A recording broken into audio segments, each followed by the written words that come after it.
Instead of conflict and aggression, here's governance built on grace. Welcome to Gracearchy with Jim Babka. Welcome to Gracearchy with Jim Babka. I'm Bill Protzman, your moderator. Today we'll be discussing guns in a society that practices human respect.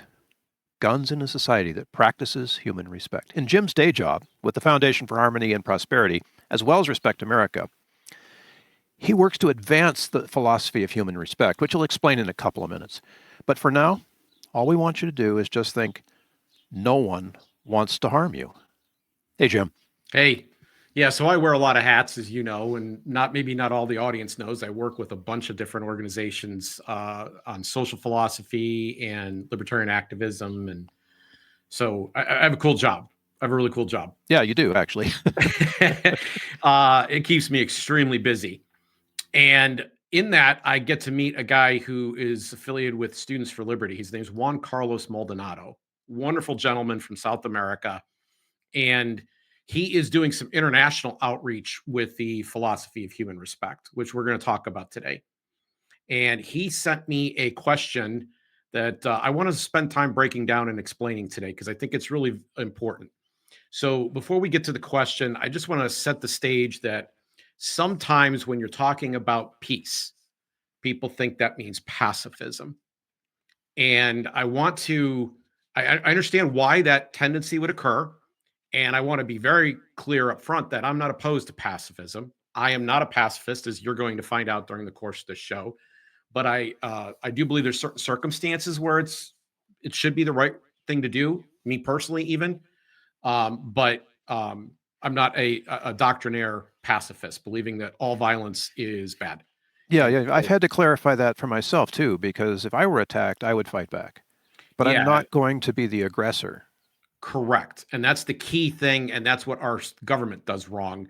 And so we want to get into this. So the gentleman that submitted the question, tip of the hat to him today. His name's Sebastián Guerrero. He is from Colombia. So, this is an international reach type situation. And so some of the context, I'm going to be speaking to this as an American, but different people are going to feel in this issue differently from different parts of the planet. Sure. Yeah. And that's Juan Carlos is out there talking to those people. So, Bill, I believe you have his email there in front of you. Yes. And this is an email that Juan Carlos sent to you, Jim, right? Right. And we're going to read this, and then we'll come back and sort of revisit some of the sentences in it. So here we go. Juan Carlos's email. So, Jim, I'm contacting you because I'm conducting research that seeks to reconcile gun liberalization with social peace. And I believe the key lies precisely in the principles of human respect. The idea is that a truly peaceful society is not one that cannot use violence, but one that, having the lethal means to do so, chooses not to, out of profound respect for others. I'd like to ask you, do you think human respect can be interpreted as the necessary virtue for an armed society to function? My argument is that, under this principle, weapons cease to be tools of coercion and become symbols of self-restraint and mutual trust. The ultimate proof that we have replaced force with persuasion and voluntary respect. Do you think it's viable that this intersection exists where the capacity for self-defense reinforces human dignity rather than destroying it? What a great question, Jim. Yeah, very involved, very thoughtful.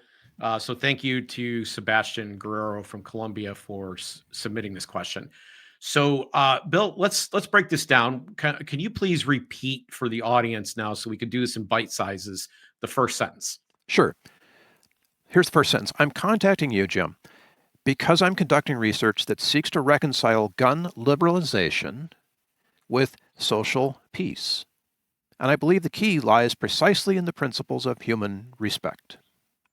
So, gun liberalization means throughout the rest of the world, does not mean, it's a weird phrase here locally, because our program people don't like liberals. And in our country, liberal means that you're on the political left, and you may even be somewhat socialist leaning in some of your economic thinking. and so forth. So, and in our country, the political left is very opposed to gun ownership. So gun liberalization is a weird word for us, but gun liberalization means individuals having the ability to have guns. That's what it means. So just that ability, like in Great Britain, for example, can't own a gun. Can't own a gun. And by the way, the overwhelming portion of the world, gun control is of some kind. Gun restriction, gun illiberalization would be the rule. It's not the cases where there is freedom on this issue is the exception. We are one of the freest countries on the planet when it comes to firearms. There are people that extraordinarily hate that. And it's one of the few issues where I think it's legitimate to say, if you don't like it, leave. I don't normally like that. I think that's a very anti-empathetic way to speak. But there are plenty of other places you can go on the planet if one of your top three issues is that people shouldn't be able to carry guns. You've got a lot to choose from. We don't have much left. Let us have our place. And it's not even true nationwide. We have states that are very anti-freedom on this issue. So liberalization, though, basically means the individual. It means the individual has liberty. They have the ability to make these decisions for themselves. So let me put emphasis on something. Bill, you don't have to carry a gun if you don't want to. In a free country where the private gun ownership and the ability to carry is liberalized, would not mean that you are required to own a gun, let alone carry one. Right. So everybody has freedom to make their own decision about this. Do we want to talk about where the NRA stands on this gun liberalization? Well, the NRA and various other pro-gun groups would be trying as much as possible to expand the ability for individuals to have firearms for self-defense purposes, not just for, say, hunting, which is a little more. There's a lot more agreement on liberalizing hunting everywhere than there is on being able to, say, own a handgun. Right. Or to be able to own a higher powered or semi-automatic rifle. Sure. Okay? So is the push for open carry gun liberalization? It would be gun liberalization. Okay. It would be gun liberalization. It's not something I personally would advise doing. I'm not a fan of it. Right. And I'm not a fan of it for very specific provincial reasons having to do with the nature of self-defense and how it works. It feels a little bit like weenie waving to me. But I'm not I don't want a law stopping it, and I would not want anybody to stop people from doing it. But it's not something I would advocate. I don't think it actually maximizes your security or even really anybody around that's immediately around you. So in this weird world that we live in of America these days, as a gun liberalized society, more or less, that is in contrast to the rest of the world, how does all of that intersect with the principle of human respect, which basically says, anything that I do that injures you diminishes your happiness, harmony, and prosperity? Well, this is important, so I want to lay out what human respect is, and I want to linger just a little bit longer on liberalization. Yeah. Because everybody that I've met, to a human being, the most stridently opposed persons to gun ownership, private gun ownership, across the board, and I literally cannot announce to you a single exception of anyone I have ever met, does not believe that the police should not have guns. They all believe that law enforcement should have these weapons. They should have lethal force. Okay. Now, in some countries, they don't send out their patrols that way, right? Yep. But they have people back at headquarters who could show up and maybe even roving around, who can get to a spot quickly with the weapon if it's needed. So they don't want to disarm the society, right? They just want to disarm individuals. That's going to be very, very important for us when we come late in this discussion, explaining the significance or importance of individuals being armed and really addressing this question in a very complete way. Yeah, let's get back to that later on, because everybody's going to say, I know people who shouldn't be around guns, right? They should not own a gun, right? I do too. Okay, so there are two principles, as it were, of human respect. One is a natural principle. Right. Okay. In Yeah. the philosophy of human respect, the natural principle of human respect, it's the basis for this philosophy, is that anytime someone is coerced, the victim of theft or violence, anytime that one of those things happens, their happiness, harmony, and prosperity decrease. And I say anytime, I mean always. That's what makes it a principle. So if I take this pen and I let it go, we know what direction it will go. Everybody in the audience knows what direction it will go. That is what we mean by a principle. Sometimes you might think of it like a scientific law. It's the idea that there is a cause and effect relationship. Let go of the pen, it drops, gravity occurs, and there are consequences to that. It's going to hit, and if the item is fragile when it drops, it could break, for example. So we don't, even though we necessarily can't spell out the law of gravity, we don't know the formula for it. Most people don't understand exactly how gravity works.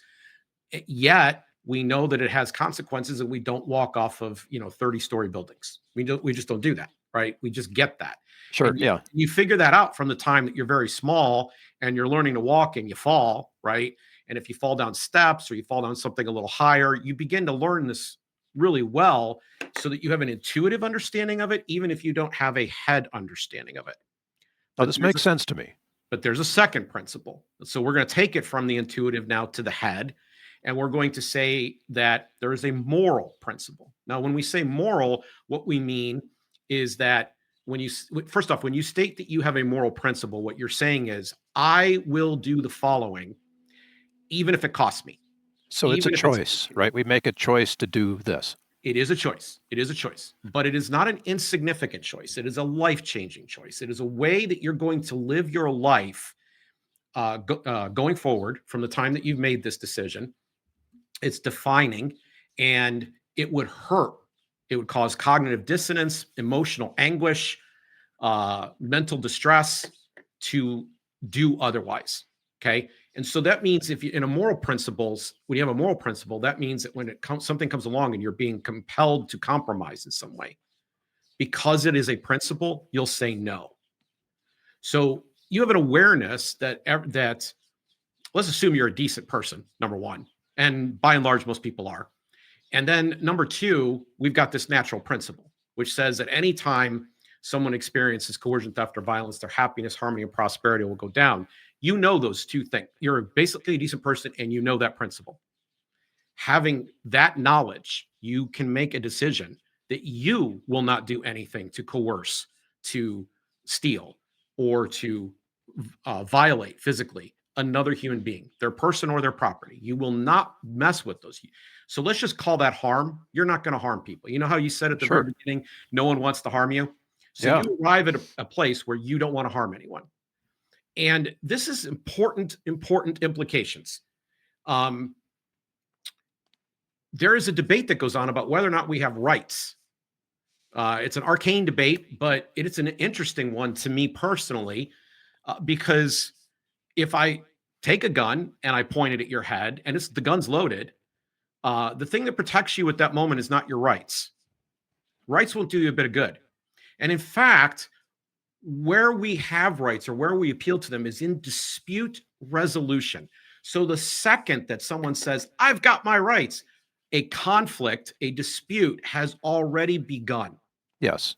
Yes. It would be far better, I hope you can agree with this, if other people around you didn't want to harm you. In other words, they had in them a moral principle of human respect. I will not coerce, threaten, violate, steal. I won't do these things. I'm not going to be that kind of person because I recognize that it reduces happiness, harmony, and prosperity. And let's go a tiny half step further and say, I don't want those things done to me. That could even be part of my motivation. Sure. Yeah. But I like to think I'm a good person. So now that I know what goodness looks like, what beauty looks like, what flourishing is possible, I will not do what violates that.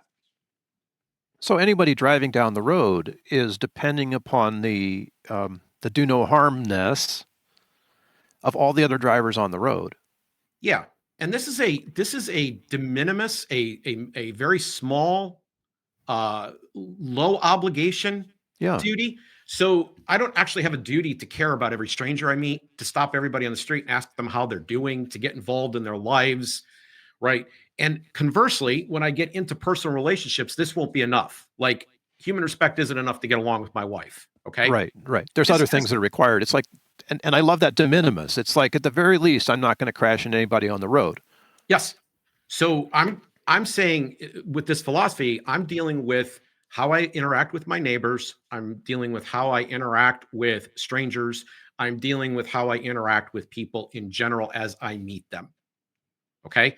I'm Right, not dealing with my children. I'm not dealing with my spouse. I'm not dealing with my best friends. Those things all have other parts of the package in the relationship that go beyond this. So respect is like the minimum, and it's seeing the humanity in another person and right. recognizing, wait a minute, it would hurt me if I went through this. I don't want to hurt other people. I don't want to diminish anyone's flourishing. So that respect is like the first level. You can step up from there, from respect to something more, Yes. a relationship, a friendship, a colleague, whatever. But at that very bottom level, that's as low as we go. Respect is it. Yeah. So think of that for neighbors and strangers. Okay. Right. And it's a minimum duty because it's what we want done for us. Right. It There doesn't we go. cost us anything because what we want done for us. I'm hearing the golden rule ringing in the background right now. Yeah, and a lot of people do, but I want to emphasize that with the golden rule, you were told to, and I'm a huge fan of the golden rule. We've done a whole episode about it, Oh yeah. but it's and in fact, I think it's the beginning of the pathway on to grace. But what we're calling for here isn't even that in terms of like what you have to do. Like there is no do unto others here, is more don't do unto others. Right, right. So this is, I mean, it's not a negative instruction. Yeah. So It's, here's another way to look at it. You hear people say, "Don't tread on me." yeah, yeah, This is, don't tread on others. yeah. Okay. And it's if we all agree to not tread on others, oh my gosh, the opportunities for flourishing we open up for people to pursue and expand their own happiness, their own harmony, their own prosperity with people that they want to work with or that they care about.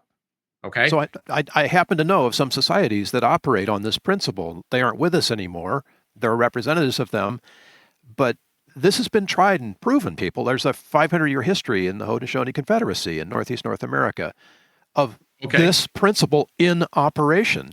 This is And news to me. yeah, so I mean, we can go chapter and verse on all that, but the bottom line is colonialism came over here and wiped that particular way of thinking out, and now we're coming back around through the circle and saying, hey, human respect really is important and it matters. Yes. Okay. So there's huge implications for this. Let's can we consider the next sentence that was sent Oh, sure, sure. We'll to go the back to audience? the email. Yep. So here's the next sentence.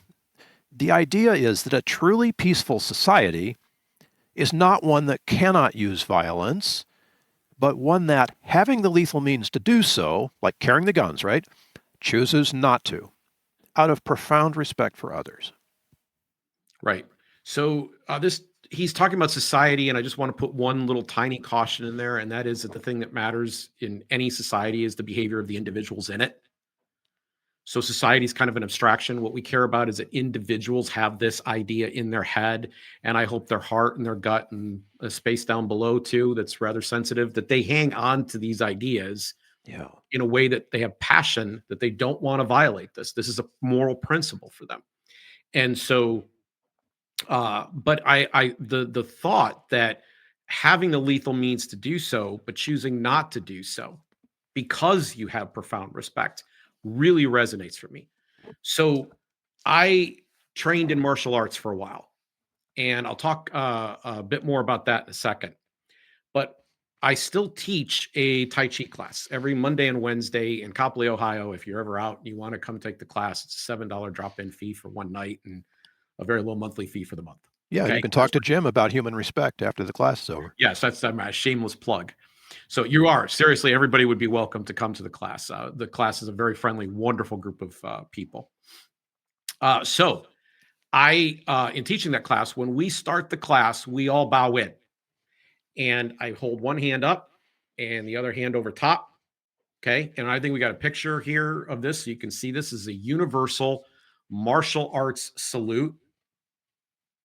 There's There he Donnie is. Yen, who famously played Ip Man. And there it is. He's doing the salute. This is and there's a couple versions of this. Some people do it with their hand up like this, but it's these are the two most common variations of it. So what does that represent? Do you happen to know, Bill? I was just thinking back on that because there are these gestures that we all do. The namaste. Yeah. And this is another one of those gestures of respect, but I don't know the specifics on this one, Jim.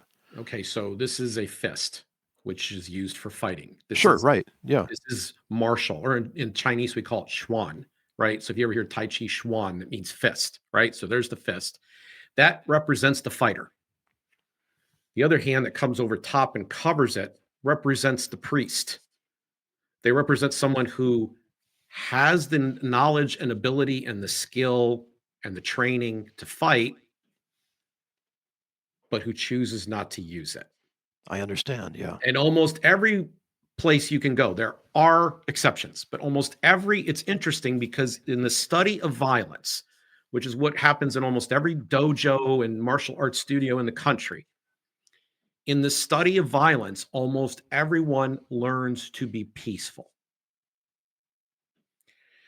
So Miyamoto Musashi said, "It is better to be a warrior in a garden than a gardener in a war." Let me say that in a different way. Wait a minute.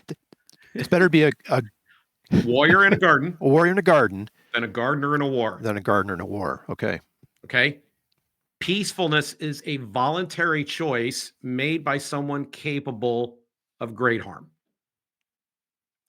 I'm going to say that the reverse is also true, and Jordan Peterson has a version of this. If you go on the great Google machine, that's the first result that comes up, where he talks about the fact that hard men, violent men, are the most secure. They bring security to society. Weak men bring danger to society.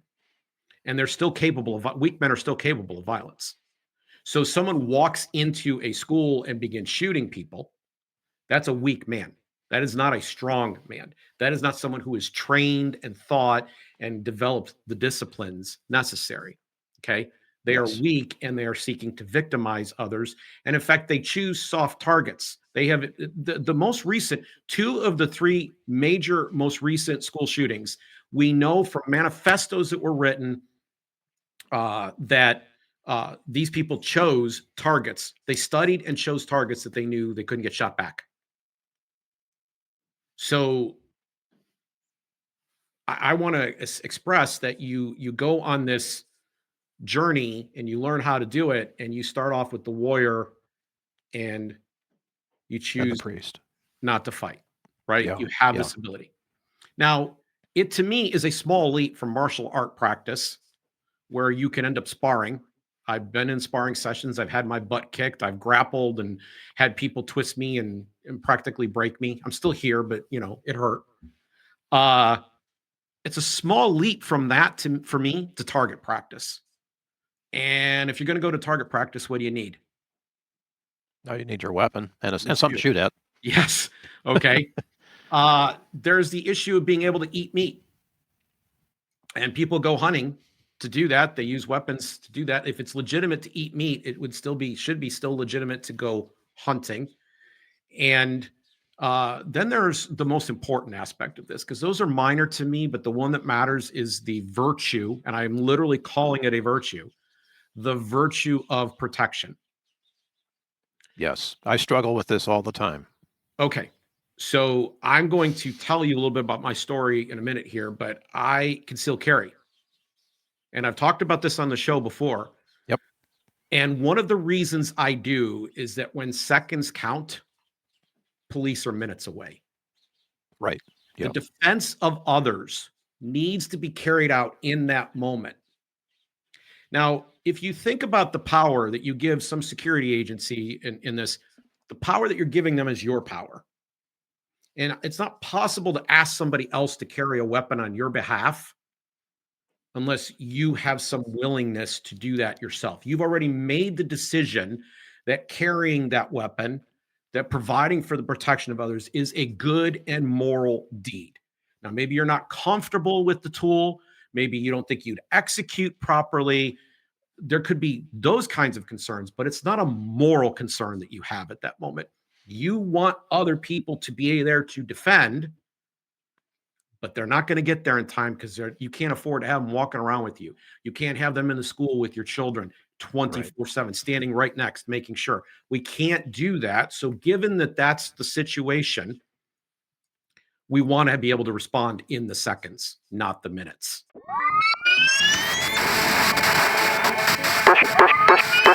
This show is brought to you by the Zero Aggression Project.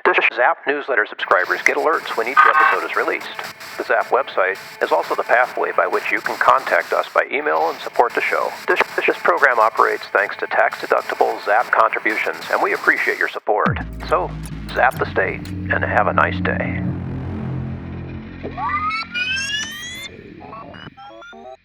Well, Jim, this implies something. If you're at home and someone comes to your door and you carry and it's dangerous, you're defending your family. But if you're open carry in a situation where there's say, a school shooter that you happen to be in the presence or nearby, do you have a moral obligation to help defend the defenseless because you are armed? I do not believe you have a moral obligation to defend the defenseless. However, if you are armed, you have already made that decision that you want to take on that responsibility. You've already volunteered.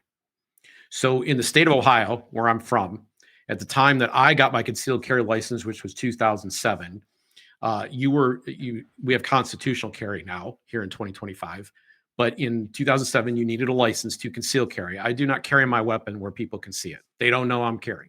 99% of the people I'm walking around have no idea that I have a weapon on me when I have it. It's truly concealed. It is truly concealed. And that's on purpose. I don't want to make myself, this is the reason I oppose open carry. I don't want to make myself the first target. Somebody shows up, they look around, they're like, oh, that guy's got a gun, shoot him first. Yeah. I don't want to be that guy. And I don't want anybody near me getting shot because that person's a bad shot, because most people are. So I'm not going to do anything. I don't want to stand next to somebody who goes out in public wearing their gun on their hip. Right. Okay? It's just not, that's okay. I think there's a wisdom issue there. But I conceal carry, and but I wouldn't be allowed to carry in most schools. In fact, I'm not aware of any schools where I'm allowed to carry, because you'd have to get permission from the school first. They have to have a full policy on that, yada yada. Yeah, I must have chosen the wrong, or the least applicable example. This is actually interesting. So my bride works at a school, and they have a couple of times a year, they have a drill. It's for the adults in the school, not the kids, where it's basically, okay, like stranger danger. We've got somebody coming in, they're going to do something. So she's out on recess duty, and everybody is armed with a whistle, right? Yep. And they can call the kids in. And it's how fast they can get the kids into a line and get them orderly, quietly into the building. Those are the two steps that they have to get done. Get them all assembled and off the playground, get them in a line and into the building. Okay. That has to be done in that order. You can't just run scrabble dabble all over the place. The maximum number of kids to be saved, you got to move, and it's got to happen fast. So the best way to make sure that happens fast is to recognize it early. So they did say sometime this year, we're going to do this. They didn't say when. Months go by, and they pull the trigger on this drill. Okay. And in the office, they were taking bets. Which one of the 4 adults that were out there with the kids, handling multiple grades at that juncture, were going to be the one that assembled everybody? My wife was the first to move. She got everybody moving fast. The other teachers didn't even know what was happening. She saw the stranger coming before everybody else did, and immediately moved into motion and got everything settled. They had that was the trigger, the obvious stranger coming onto the property. Yeah, you say obvious, but they were in a field on the other side of the school, and they were wearing a hoodie. And They started coming up towards the school where they paused to observe the students. But by the time they paused, she already had blown the whistle. She was already getting everybody lined up. They got into the school in just under 2 minutes, like 1:40 seconds. They had all the kids in line and in the building. Nice. Okay. So Susie wins, and I'm proud of her. Now, if she were here, what she would tell you, I know, because we've had this conversation several times, she learned this from me. So if you go out with me, I'm carrying, So let's say we go to a restaurant, I will ask for a specific seat if we're in a Sure. group. Yep. And if I have a choice when I'm in a given place to choose any seat I want, I have certain things I want in my sight line. Yep. The cash register, the door. If there's a second door, I'd like to have my back towards a wall, and I'd like to be able to see everything that's happening in those locations. And I go around in what you would call, what experts have called condition yellow. So condition white is kind of like people have their head set on and they're not really paying attention. They're just going through life. I don't like, in general, I have done some walks in my own neighborhood, but I don't generally like to wear anything when I'm out in public that is going to take away any of my sensory ability. I'm observing stuff all the time that's going on around me because I trained to do this. I've gone and taken other additional training to do this and so forth. I've trained to do this. I'm not any kind of like bad guy or, I'm not tough. I'm not anything like that, as I'm going to explain in just a moment. But I do this because I have taken on kind of almost a sheepdog responsibility for everybody else there. So, sometimes if you go out and party with your friends, there's somebody who doesn't drink that night. They call them the designated driver. I go out. When you go out with me, I'm the designated shooter. Yes. I am Understood. there. I am there trying to keep an eye on everything. But you're really embodying this virtue that you've chosen to adopt that goes along with concealed carry or carry of any kind. And it's concern for the innocents around me who don't deserve to be shot. Right. Okay. Right. I want them to be respected. And if someone comes in and commits such an egregious act of violating human respect, I would like to stop it. So, as you said, when living that virtue, when seconds matter, the police are still minutes away. Yeah. And you have agreed with yourself or whoever, like you've made an internal commitment to be the protector at that moment. Yes. Yes. So let's go to the next part because Sebastián has both a question and then he starts to get into a theory. Sure.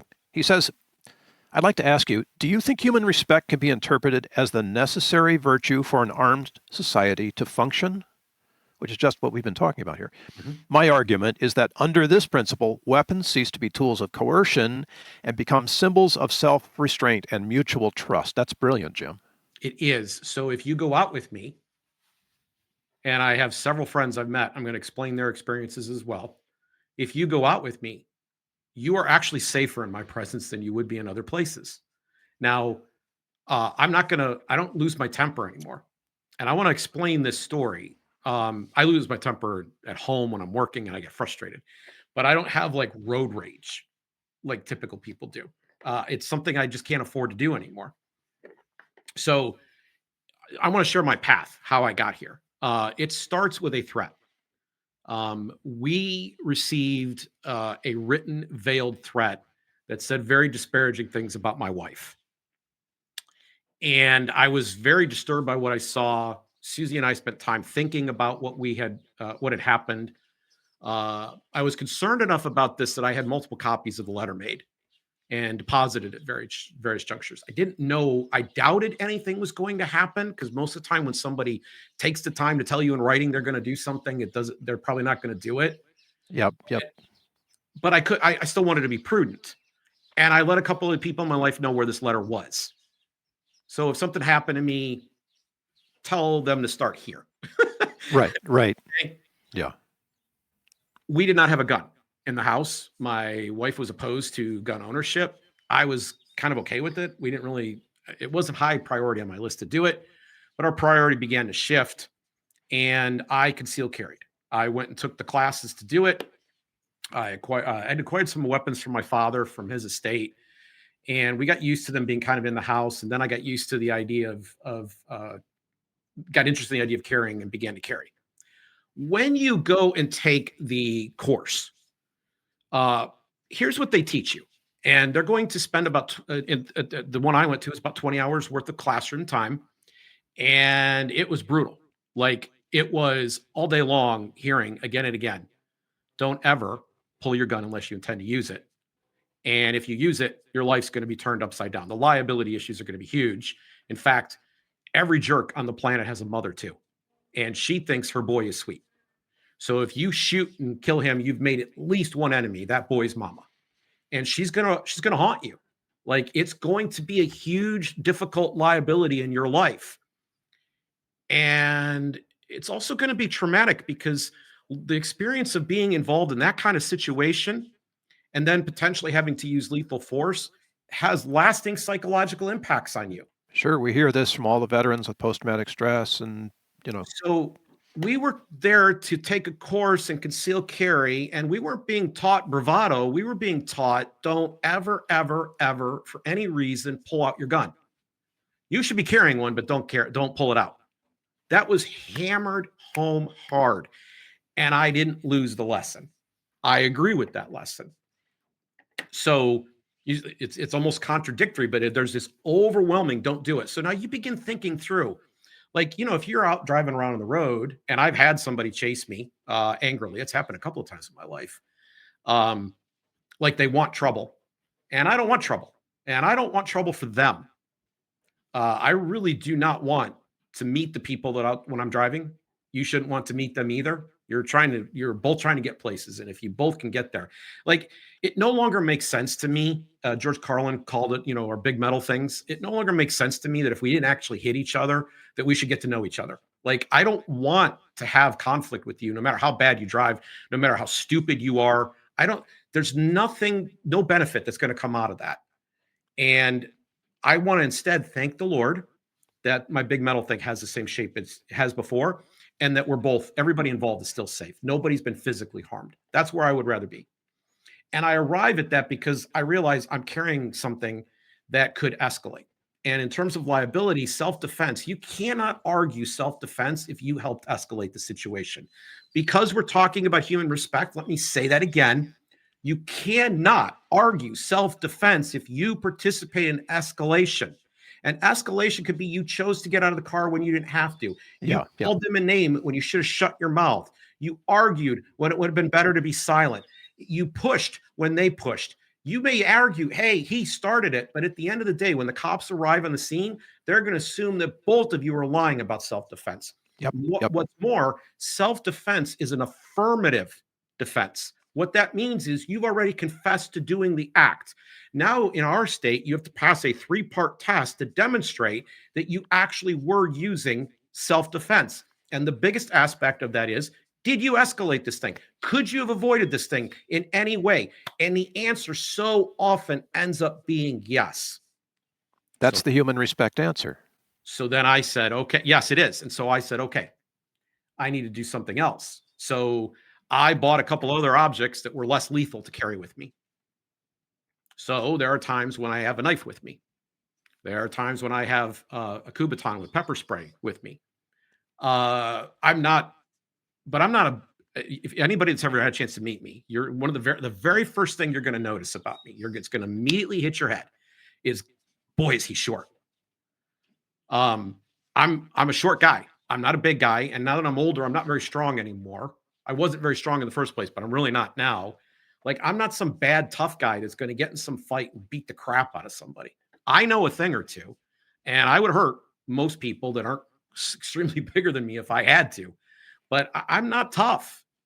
And I found this out when I went to martial arts training because I decided to expand my horizons, and I get in sparring and I get my butt kicked. In fact, the very first time the class I attended where I sparred, I fought a woman who's an inch or two taller than me and very athletic, and she kicked the crap out of me because I didn't know what I was doing. And when you start to have that situation where you get feedback of getting hit back, or you get on the ground and you grapple with somebody who's younger and has more stamina than you, or they have more technique, and technique is killer, you realize, I really need at every juncture to choose the most peaceful path. And that landed me in an interest in dispute resolution, in how you increase harmony, how you draw down a negative situation, how you reduce the violence in any situation, right? And I will tell you, one of the main thing I've learned, there's a bunch of stuff I've learned about this subject, but the main thing I've learned is that when you're in a situation as stressful like that, your ego will agree to do all your thinking for you. Like, it'll say, don't worry, prefrontal cortex, you don't have to rationalize anything. I'll handle it. And your ego will get you in a lot of trouble. So If Sure someone's will. gonna say something bad to you, sticks and stones might break your bones, but words, folks, words. This is one of the things that's wrong in our culture right now. Words do not hurt technically. Okay. Violence could be lasting. If some stranger that you've never met is saying bad things about you, trust me, you're going to survive, even if they're true. Yes, I'm a pipsqueak. Fine. You know, okay, you're right. Can I buy you a drink, or can we figure out a way to make this work out? There's a variety of things I know about situations and settings like that that I've learned, because I don't ever want to be in a position, world without end, ever, ever, ever, ever, ever, ever, that I have to pull out that gun. Ever. There's people, though, that think that drawing the gun should be enough to stop it. And in most cases, it is. Let's be clear. But you don't draw a gun that you don't intend to fire. You've already, Right. by the time you draw, what your training teaches you is you've already made the decision that if that's what I need to do, I need to do it. And in the training that you get and how to be peaceful in these situations, but yet effective, you learn how to do that. Almost everybody I know who has carried, and I've talked to dozens of them at this point. Some of them have even shown me their piece, right? We'll talk about, hey, what are you carrying? You know, Yeah. these guys and gals, there's some women involved, to a person, have a mentality that is very sheepdog, very security oriented, very peaceful. They don't want to use their weapon. Now they like to go shooting at the range in a lot of Well, cases. sure. You stay practice. Some of them hunt as well, but it's not. They're not. There's no eagerness on their part to go out and do something stupid. They're actually the most peaceful people. It made me more peaceful. And when I've talked to other people, I have found that this, and I'm not talking one person, two person, I'm talking a couple of dozen at this point that I've had long heart to heart conversations with about this. I've heard this as sort of an undercurrent in the gun control debates. From what you're saying, it feels like this is not about guns. This is about a shift that took place inside you, and you said you accepted the sheepdog responsibility. Yeah. And you did it joyfully, because that's part of being respectful. And human respect, the principle of human respect, is the ground for that acceptance. And it's also up Even until before I knew what it was called. Yeah, even before you knew what it's called, right? Up until the moment that the weapon is drawn, those principles guide you. How do we expand that within society? And I think maybe that's what our email. Yeah, in fact, correspondent is he goes about. on to conclude his letter by saying the ultimate proof that we've replaced force with persuasion and voluntary respect. Do you think it's viable that this intersection exists where the capacity for self-defense reinforces human dignity rather than destroying it? So what do you think, Jim? I have three thoughts that I want to wrap up the episode on. First, there's an article, I will put it in the show notes, that Gary North wrote, the late Gary North wrote. Gary wrote a lot, and he thought a lot, and I disagreed with a lot of what he wrote, but the stuff he wrote on guns is gold. It's absolute gold. And he argued that bravado with guns was a bad combination. And that people are like, oh, we got to go shoot, the authorities or whatever. If somebody's talking about that kind of thing, the Second Amendment is designed specifically for shooting tyrants. I just want to be clear about that. But if you're actually planning on your own initiative to go out and shoot some tyrants, or you want to get 5 or 6 guys together to go do that, or you even want to get a few hundred at the Capitol, right? Or you want to go riot in a city. Like, no. You'll set the cause back tremendously. And you'll get hurt, and the people that you care about will get hurt, and the cause you think you're advancing will get terribly, terribly hurt, which is why, by the way, agent provocateurs or federal agents are almost always involved when arrests in those kind of situations occur. But there's something about carrying that makes you free. And there's something about carrying that creates a mentality in you that I and other human beings have dignity. They matter, and our ability to be free matters, and we can exert ourselves. And just as a simplification, a gross oversimplification of what I'm trying to say, we just went through a worldwide sickness where there were lockdowns and people had to put coverings on their face. And in our country, there was significant debate about this. I don't like how our country handled this situation. I think we made a ton of mistakes, and I was vocal about that at the time. I have the receipts. But we stayed relatively free as a result of all this and had examination and contradiction at the time. There were attempts to censor, but there was no attempt to arrest. In Australia, that wasn't true. And Australia's gone further down the path, very, very clearly down the path of taking people's guns away. And what is happening in other places where they have taken the guns away, they have subsequently come and taken speech. So there's something about our dignity as human beings and the way we carry ourselves, knowing that we have this power at our disposal, not exercising it, but knowing it. You know, having the gun in your pocket, but never, ever, ever, ever pulling it, world without end, but knowing you could. So that point from Gary North, and I'll dig that article up and put that in the show notes. Second, I do not believe in law enforcement. You say, wait a minute, are you opposed to cops? Well, kind of, yeah, I guess. But what I'm really trying to say is just merely putting a code on the books because someone prefers it or likes it that way or wishes that was the way the world works. Oh, you can't have drugs, or you can't have gold, or you can't have guns, or you can't have this or that, or you can't be here, or you can't whatever. Those people doing those things are not passing laws in the true natural sense, because the law in the natural sense is don't harm the other person, right? Don't don't affect them or their property. Don't pick their pocket or break their leg. Don't hurt people and break their stuff, right? And just in case anybody is curious, we'll do a bunch more episodes on this topic as well. Right, but this is the limit of the law. All these other things that they tell you need to have a certain amount of water to flush in your toilet. You can't sell the toilet in the store if it doesn't work that way. Yeah, otherwise, light bulbs, you're right? going to fine you. Light bulbs, all the stuff that they do there. Oh, healthcare. Forgot about health. We got to bring that one in. They don't have any of that power. Those are not natural powers. Those are initiated force. And anybody that comes along to enforce those things is doing a bad thing. Full stop.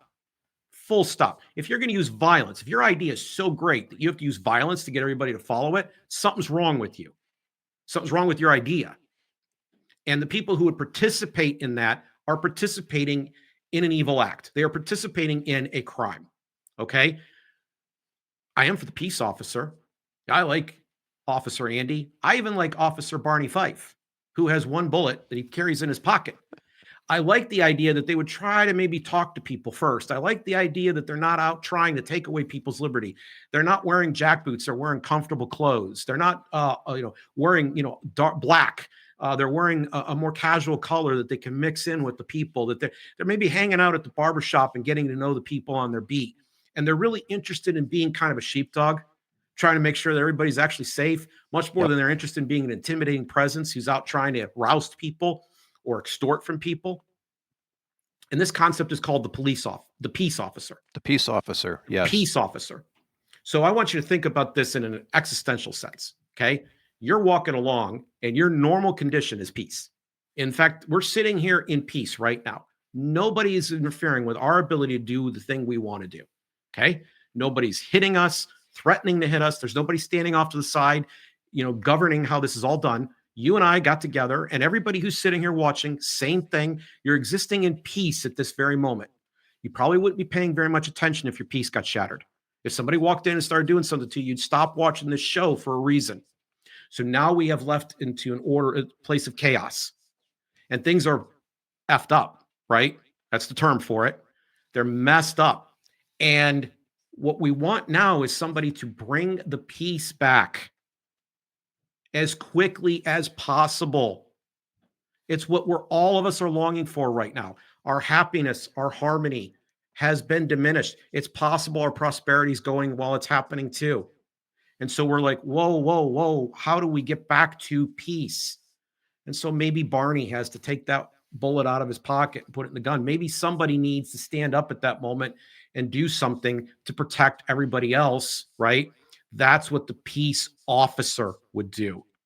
And we would need fewer police people, and we would have far less crime, and we would have way less criminal justice budget, including all the people we have in prison right now. Well, sure. If we focused on peace, on what was required to bring order and harmony back to a situation. If you flip it around, everybody becomes the peace officer. Yes. And you don't have to carry a gun to do it. And you don't have But to carry a gun. But I will tell you that sometimes you might wish you had. And then the last thing is very related to what you just said.